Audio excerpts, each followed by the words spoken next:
let's move on to Herschel Walker. Herschel Walker. All right. We got another abortion allegation against Herschel Walker. Let's go ahead and put this up on the screen.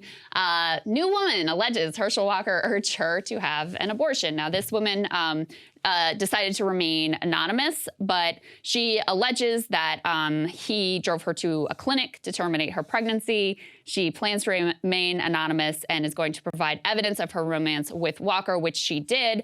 They went ahead and had this press conference with Gloria Allred, and they had some love letters from Walker and also a 1992 voicemail, which I'm impressed that anyone still retains their 1992 voicemails. But anyway. Yeah, wait, would that be on a cassette tape? It would, right? Yeah. Yeah. I think so. In 92, I mean, I'm trying to think. I was literally born in 92, so I'm trying to remember my very earliest answering machine. I'm pretty sure that would have had to be on a cassette tape. Yeah. Because how else I don't even think they had like digital files then, or they maybe had like floppy disk or something. It could have, yeah. No, I think it was That probably takes dedication. That takes dedication. So she was old, she had the 1992 voicemail saved on the cassette tape to prove evidence of their relationship. I don't think she has quite the goods that the other one did in terms of like the receipt and the get well from your abortion card signed by Herschel Walker. But I also don't think that it's too much of a stretch of the imagination to imagine that if there was one woman who actually said that Walker not only paid for the first abortion, but urged her to get a second abortion, that there might be another woman out there who had a similar experience. These, going back to the canon quality issues, all of the allegations, not just the abortion ones, but which expose a level of personal hypocrisy, not to mention lying, but all of the other issues that he's had, also issues explaining himself, also issues with potential brain damage. And, there's not a lot of proof there either of how well he would be able to function. All of the lies that he's been caught about how many kids he has and all of those sorts of things hasn't really made much of a difference. There wasn't a big fallout after the first abortion scandal. He dropped in the polls a little bit. He seems to have totally recovered. I don't really see this one landing with as much of an impact as the last one.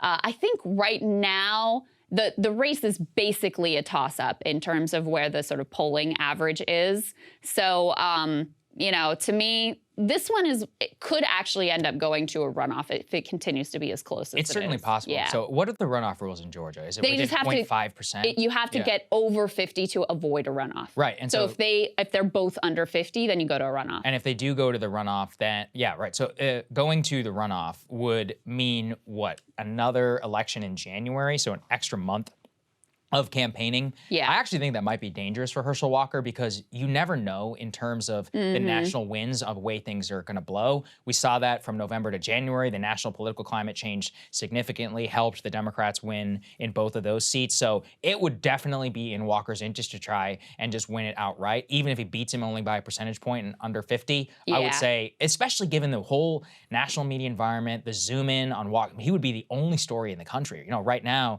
the abortion story drops in a sea of John Fetterman. All kinds of other stuff. All this other stuff. True. When you're the only one in the national media environment, it becomes a national thing. Trump would get fully involved, much more so. So I think it would be far more to his detriment if it does go to a runoff. I think that's right. So I just pulled up the Real Clear Politics average. It has Warnock up by half a percentage point.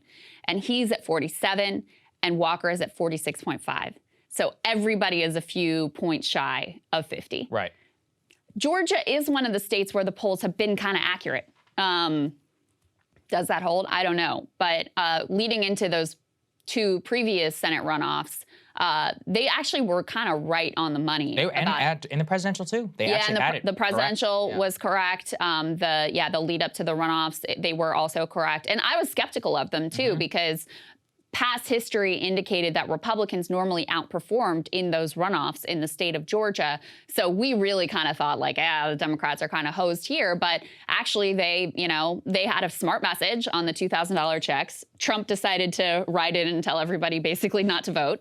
And and they were able to prevail. So anyway, that one is as close as it could possibly be. And, there was even just like a week or two ago, I was thinking that Senate control might come down to this, but I don't know. At this point, Republicans have enough of a head of steam that I don't know that they're going to need this seat in order to pick up the chamber. I think you're right. It seems like everything is just moving their way. So they could even lose Georgia and still control the chamber. You know, actually, everyone is sleeping on Nevada. The Data for Progress poll came out yesterday showing Laxalt up by 1 percentage point. And that's, you know, Data for Progress poll. So, look, we don't know where things are trending. You know, look, dark horse would be like New Hampshire. I don't think that that's going to happen, but in general, the polling environment seems relatively favorable to almost every single Republican candidate off the board. Extrapolate that to Georgia. I mean, in a 50-50 environment, we'll see, right? Like, Nevada's another state where the polls have been fairly accurate. Right now, they have the Republican Laxalt up by 0.5 percentage point. So that one is also like as close as it comes. But yeah, I mean, listen, they only need to net 1 seat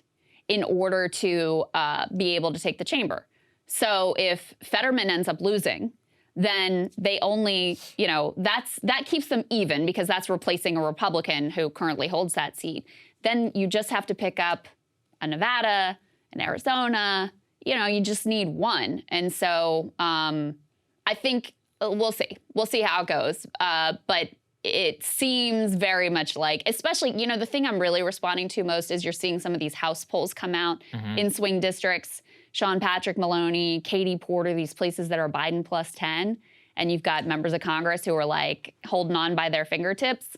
That's an indication that these statewide races are going to go in a bad direction. I just saw a congressional debate yesterday from a Biden plus 7 district in New York where the candidate said Biden should not run again in 2020. So like that just has to show you like where the winds are trending. I don't know. We'll see. This is why I love elections. Yeah, well, I'll find out. Who knows? Everybody could be totally wrong. You just don't know. It's always a lot of uncertainty this time around. Cable news is ripping us apart, dividing the country, making it impossible to function as a society, and making it impossible to know just what is true and what is false.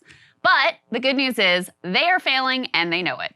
That is why we're building something new, a new mainstream, a healthier one, something more trustworthy, something that we are going to need in one of the most pivotal times in American history. We are building up here for the midterms, for the upcoming presidential election, but we need your help. So if you can help us out by becoming a premium member today at breakingpoints.com, we're trying to change America for the better and the entire world. So what are you waiting for, guys? Go to breakingpoints.com and sign up and help us build a new mainstream.